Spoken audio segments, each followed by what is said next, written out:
Book 21. In a preface to just a section of my work, I am able to make the claim that most historians have made at the beginning of their entire opus. I can say that I'm going to provide an account of the most monumentous war ever fought. This is the War of the Carthaginians, led by Hannibal, waged against the Roman people. For no other states or nations that have come into conflict had greater resources than these two peoples, nor had the combatants themselves ever been stronger or more powerful than they were at that time. They also brought to the struggle strategies and tactics familiar to each other, both having had experience of them in the First Punic War.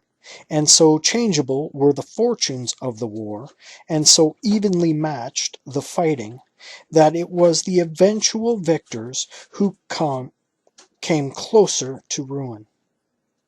In addition, the conflict was marked by the hatred the adversaries felt for each other, which was almost greater than their might.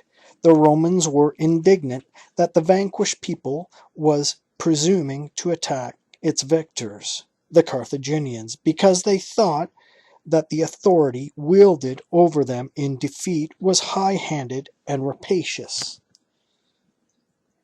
There is a story that Hannibal, at about the age of 9, was in a boyish fashion trying to coax his father Hamilcar into taking him to Spain. Hamilcar, who had finished off the war in Africa and was on the point of taking his army across to Spain, was offering sacrifice. He brought Hannibal to the altar and there made him touch the sacred objects and swear to make himself an enemy of the Roman people at the earliest possible opportunity. Footnote.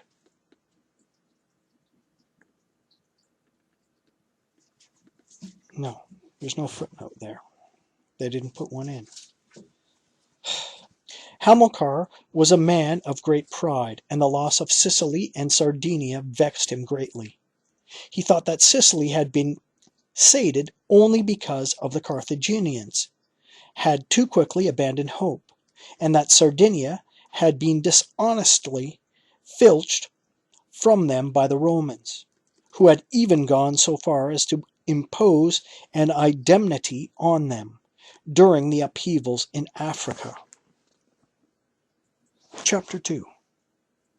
Such were the concerns that beset Hamilcar for the 5 years of the African War, which closely followed the peace treaty with Rome, and then for 9 years he spent extending Punic authority in Spain. His conduct made it evident that he had ambitions transcending the war he was fighting. Had he lived longer, the Carthaginians would clearly have launched under Hamilcar the invasion that they actually launched under the command of Hannibal.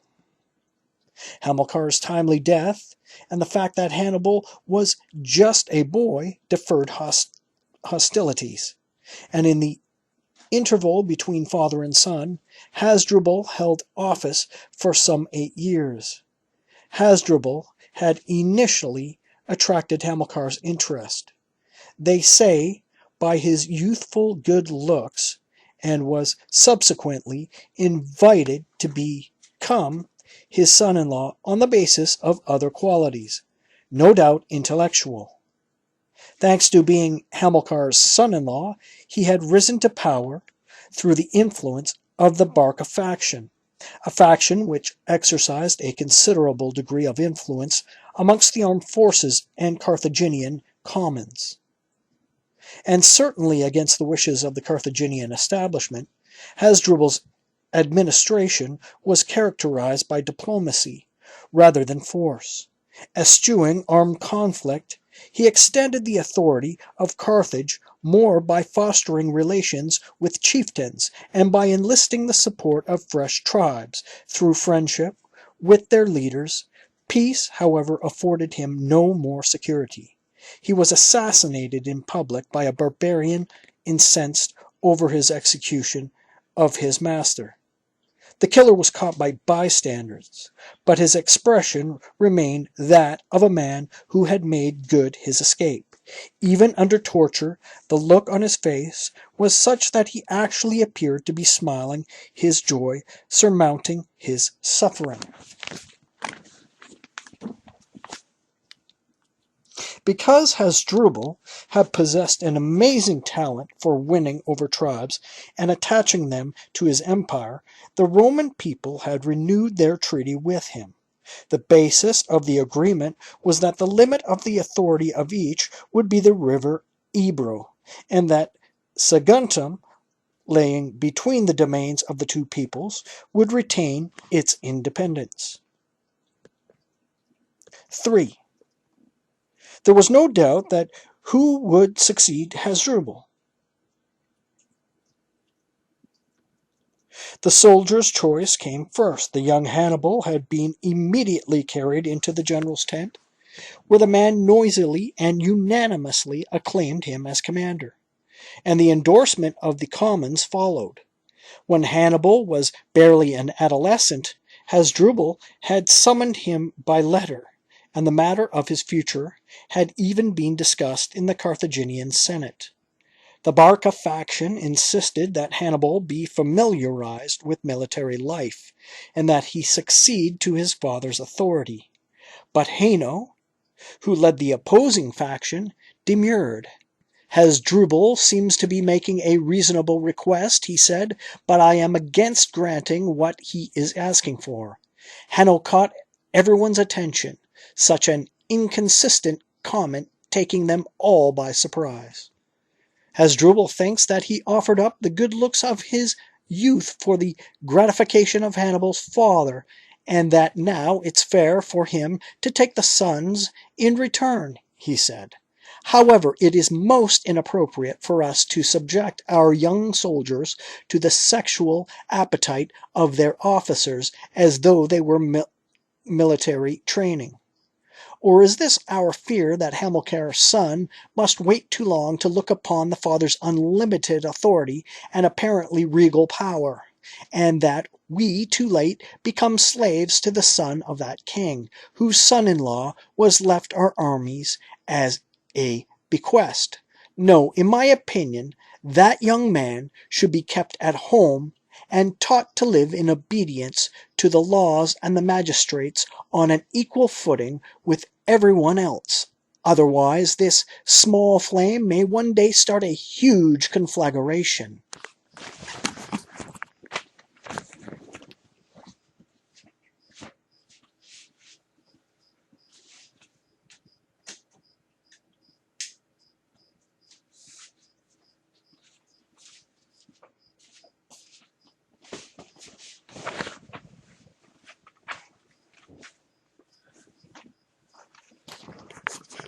Four.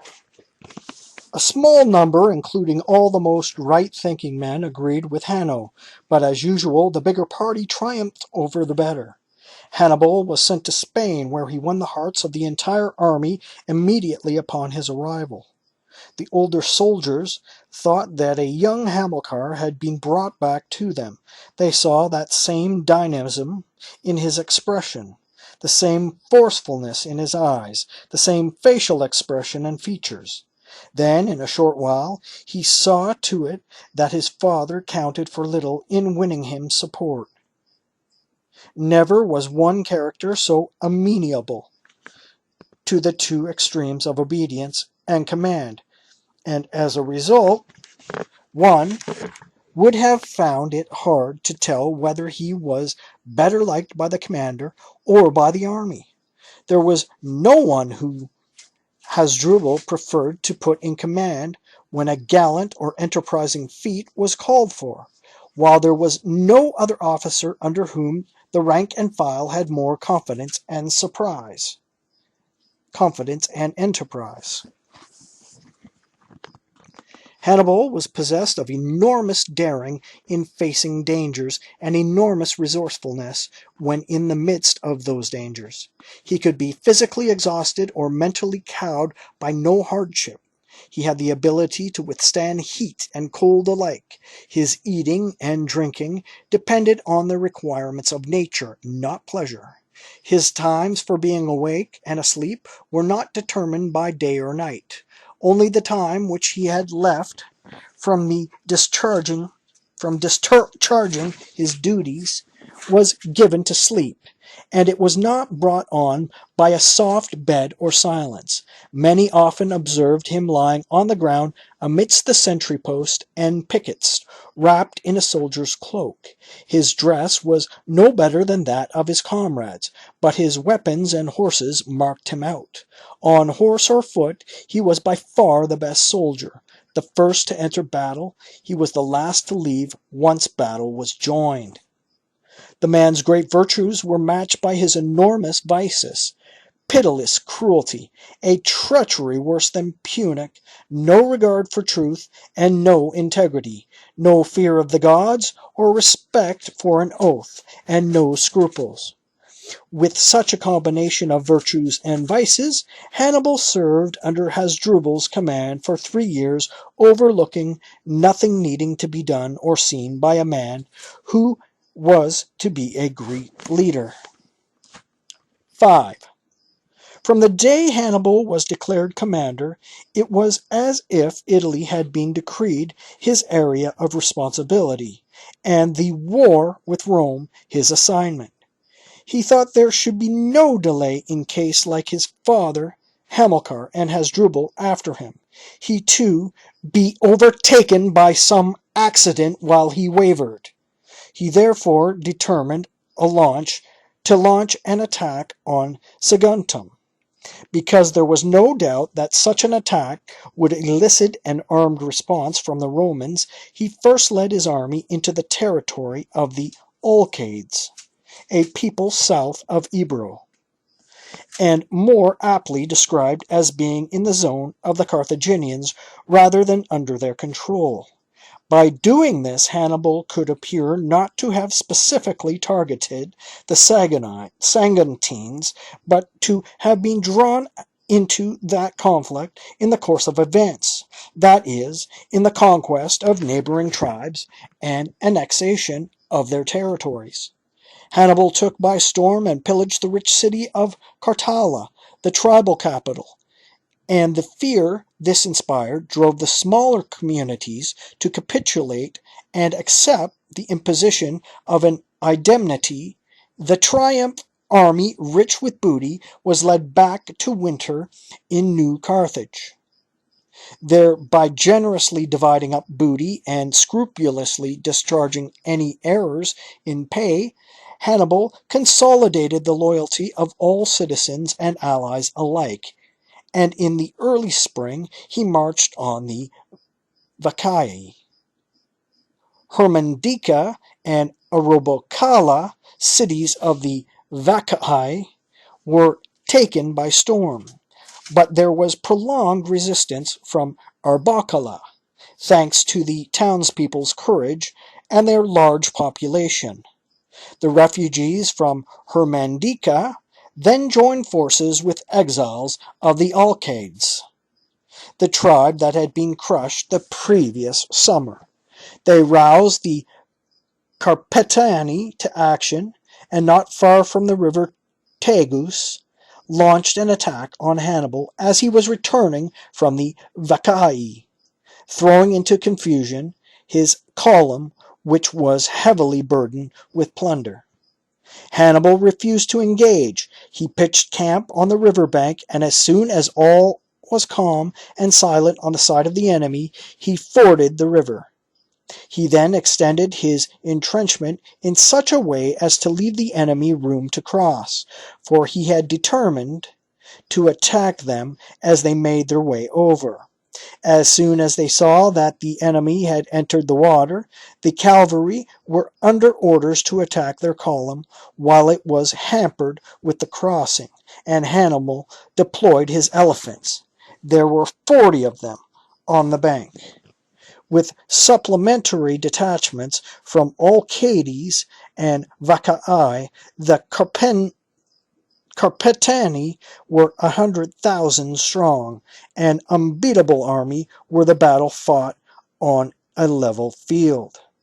They were ferocious by nature and confident in their superior numbers, and believing the enemy had fallen back from fear, they thought that the only thing impeding this victory was the fact that the river lay between them. They raised a shout, and without waiting anyone's command, all rushed into the river at the point closest to them. From the other bank, a huge contingent of horsemen was sent into the river, and the engagement that ensued midstream was by no means evenly matched. The infantryman, unsteady on his feet and wary of the ford, could easily have been thrown off balance, even by the random charges of the cavalrymen without weapons.